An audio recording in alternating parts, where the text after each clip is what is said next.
Good morning, y'all. Good morning. It is me, Divine Sylvian. How are you doing? I hope everything is going well with you this morning. Um, I'm going to say this. First of all, those of you moving in the right direction, in the right path, every day you should be seeing confirmation by small paths opening up and things just kind of being there that weren't there before. That's one. Two, ooh, hold on a second, y'all.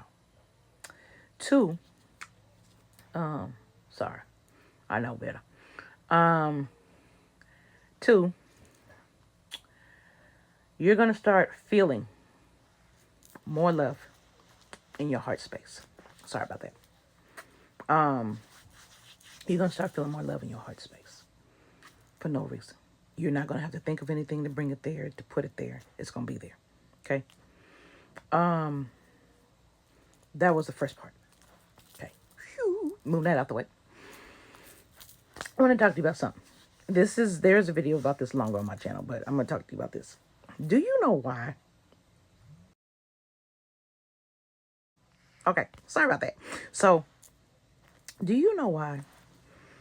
And this is piggybacking off of my Tranteresa practice yesterday, but do you know why they tell you in the Bible not to fornicate, not to have any relations before marriage?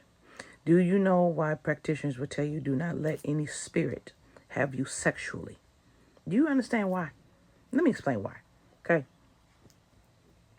A lot of people grapple with this, the drinking, the drugs, the alcohol, biblically speaking. I'm not talking about psychologically speaking or scientifically speaking. I'm talking about biblically speaking.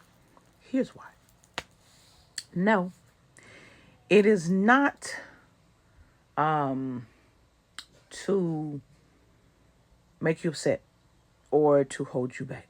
No, it is for protection. See, I keep telling people the Old Testament is a blueprint. Okay, and there's different forms of God in that thing if you noticed, but that's another discussion for another time. You're told because if you have sex with someone before committing, you can't control that desire if you lose it. It's harder, right? You're basing it off of the physical, not the emotional. And then you can't keep getting that satisfaction, that gratification, which can lead you to doing other things you're not supposed to do because you can't handle it. There's that. There's the energy exchange with the wrong person. And then that person is holding on to your energy and you can't break free. Hence this third party crap, right? That we've been going through for 3 to 5 freaking years. And some of us have been repeating it with partners that we've been choosing, and the same thing has been happening over again. Well, some of us give too much of ourselves. Some of us didn't love ourselves enough and figured it was better to give to them instead of us and receiving back. Some of us wanted to love so bad, we just gave everything. And there was nothing left for us. And then you wanted to know why Spirit took that person because there was nothing left for you and Spirit. You gave it away. Been there, guilty. So, my loves, there are reasons why these rules exist.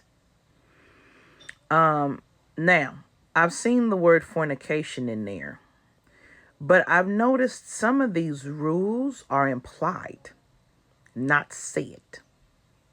We're going to leave that for another time. So, it's what the pastor will be saying or the preacher will be saying. I'm going to leave that alone. So, anyway, that's why I said use your intuition to discern what is real and what's not in that book. So, you don't do certain things because it saves you problems in the long run. That's why. I have this thing. I walk middle path. Okay? I don't want any spirit leading me because I'm here to learn. And if you're leading me, how am I going to learn? Let me learn on my own. So middle path is extremely hard, because when you decide to do that and you call out to spirit, it don't necessarily answer you because you decided to do it yourself. You said you would do it yourself. You can walk it yourself. Doesn't mean you can't call it anytime. You can. But I wanted to see both sides because I understood whether you choose one side or the other, you are still sacrificing something and you are still giving something up.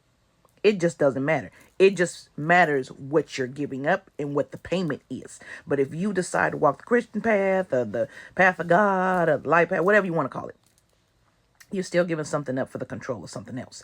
And if you decide to walk the darker path, the shadow path, the instant gratification path, whatever you want to call it, you're still giving up something and sacrificing something for the control of something else. So I was like, no, I'm middle path. That's the Buddhist path. A middle path, but I'm spiritual. I'm not religious, so I don't follow things the way that they're written, because the way that I feel them is not the way that they're written. That's another time. So I'm saying this to say that you decide where you walk and what you do, but you have rules. You have universal rules. And then there are rules that's imposed in the Bible. And there were actually 72 commandments, not 10. If you're not of the Jewish faith, then you're going to get the 10. If you are of the Jewish faith, you get a deeper understanding. I just got it because I decided I was going to research, ask questions, and study. And study. And study. You understand? So, and study. So I can know. Well-rounded. You don't give your energy away to entities and to things without knowing. Sometimes they're taken and you have no clue. Sometimes they are. But these rules exist to help save you. The problem is when you follow these rules, you don't learn the repercussions of what happens. So you just follow blindly a God or a spirit or whatever. You don't experience anything to know, don't do it again. If you're smart enough to see other people go through and you're like, no, I'm cool, I learned from this other person, then that path is for you. If you're somebody who learns the hard way like me and is hard-headed, and I'm like, no, I want to experience, then you get what you get. But you can't blame spirit and you can't be mad and you can't be sitting up there saying, why'd you let me? Because you said you do it yourself. You're responsible. And I